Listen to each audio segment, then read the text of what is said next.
大家好，我是马达。一方面，全网每天都有无数外媒和小作文在疯狂带节奏，说大模型算力需求已经见顶了，竞争对手的芯片要追上来了，5万亿的体量已经涨不动了。但就在这短短的48小时内，如果你仔细看了老黄在后台悄悄达成的几笔100亿级交易，你会感到背脊发凉。就在5月7日到8日，英伟达根本没有去吹嘘自己又卖出了多少块芯片，而是反手做出了几个极其反直觉的动作。老黄竟然花了21亿美金的对赌协议去深度绑定一家发电厂和数据中心运营商，紧接着又掏出5亿美金现金买断了一家造玻璃和光纤的传统公司产能。全网患有严重信息焦虑症的散户和科技打工人们都在问，一家卖 AI 芯片的公司为什么突然开始疯狂囤积电力和光纤？在这个5.14万亿的历史高点，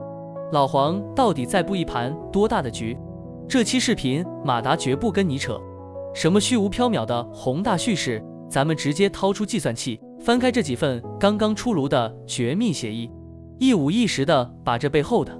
物理账和商业账算个底朝天。一定要看到最后，看懂了这几笔账，你就会明白接下来3年的风口究竟在哪。你手里的科技股到底是该抛售还是该死死拿住？咱们先来翻开第一本账，5吉瓦 5GW 的终极能源锁喉账。很多手里拿着股票的散户天天只盯着英伟达能卖多少片 GPU， 却忽略了物理世界最残酷的常识：芯片不是靠空气运转的，它是靠电运转的。就在5月7日，英伟达跟数据中心运营商 IREN 达成了一项极度深度的战略合作，双方要在全球部署高达5吉瓦 GW 的 AI 工厂。为了这个计划，老黄直接甩出了一项为期5年的认股权证，约定可以按70美元一股的价格购买 IREN 3000万股股票，潜在的投资砸盘金额高达21亿美元。首个 2GW 的旗舰项目直接落地在德克萨斯州。朋友们，不要对5吉瓦 GW 这个数字麻木，咱们来算算这笔极其暴利的物理对比账。目前全球一个标准的大型数据中心，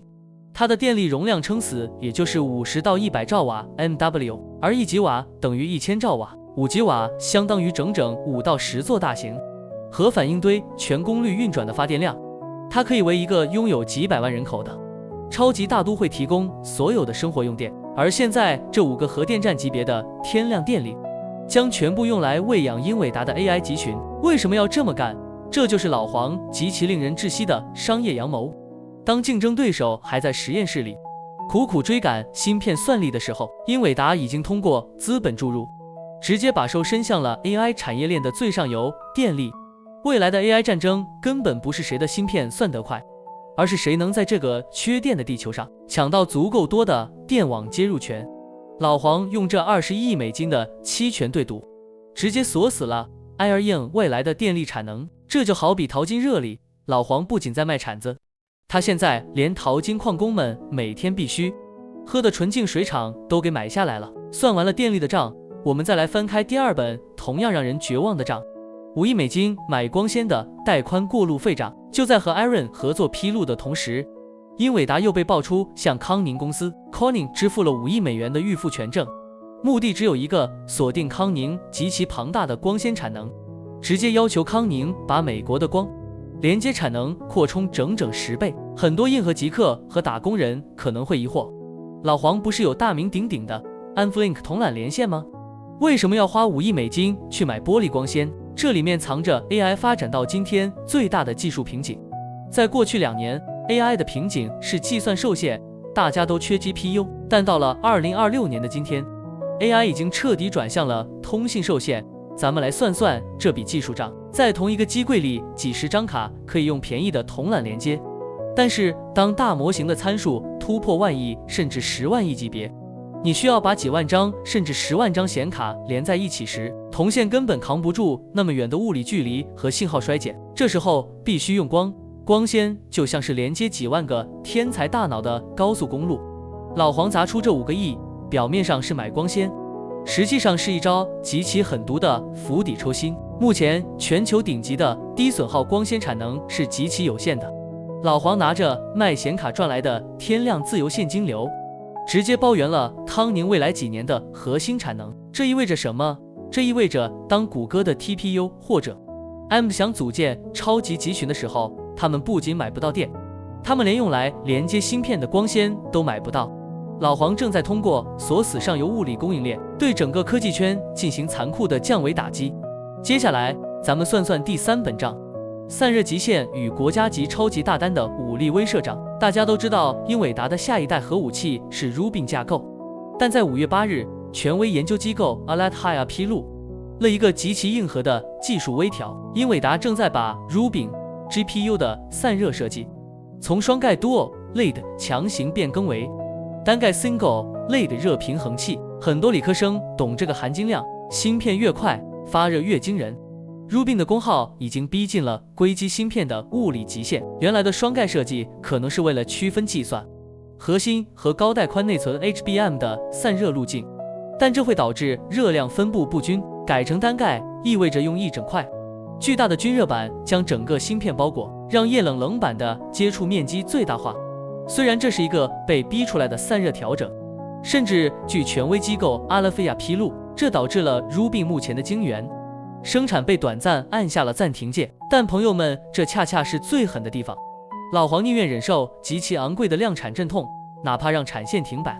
也要在2026年内强行突破这道散热的物理极限。而 Rubin 究竟有多恐怖，这就不得不提5月7日刚刚公布的美国国家级超级计算机项目 Genesis Mission 创世任务。英伟达将为美国国家实验室建造一台名为 Solstice 冬至的巨型超算。咱们直接用数据对撞，这台超算将一口气部署整整10万颗 Rubin GPU， 它的算力达到了令人窒息的5000 exaflops，5100亿次。大家可能没概念，当今世界上排名前列的传统超算 Frontier 算力大约只有1 exaflops 多一点。老黄这是把人类算力的天花板硬生生的用电钻捅破了。而且这台超算不是用来陪你聊天的，它是专门用于科学发现 AI for Science 的，比如模拟核聚变、设计常温超导材料。这就引出了一个颠覆性的商业逻辑：你以为英伟达的客户只有微软、亚马逊这种互联网大厂？大错特错。当算力直接与国家安全新材料研发挂钩时，主权 AI、Sovereign AI 和国家级订单正在成为英伟达深不见底的巨型增量市场。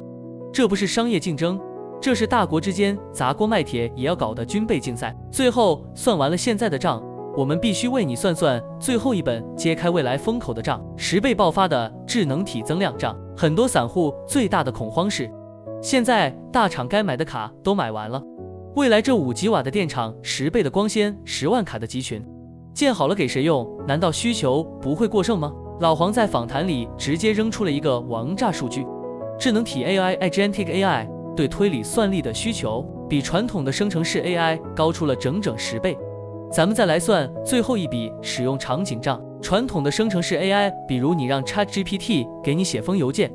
你输入问题，它一次性输出结果，这叫一次推理。但智能体 AI 是什么？是你给它一个宏大的目标，比如帮我做一份英伟达和特斯拉的深度财报对比。这个 AI 智能体会在后台自己去拆解任务，自己去全网搜索数据，自己做数学计算。如果算错了，它还会自己推翻重来，反思机制，最后整理出一份完美报告。为了给你这一个最终结果，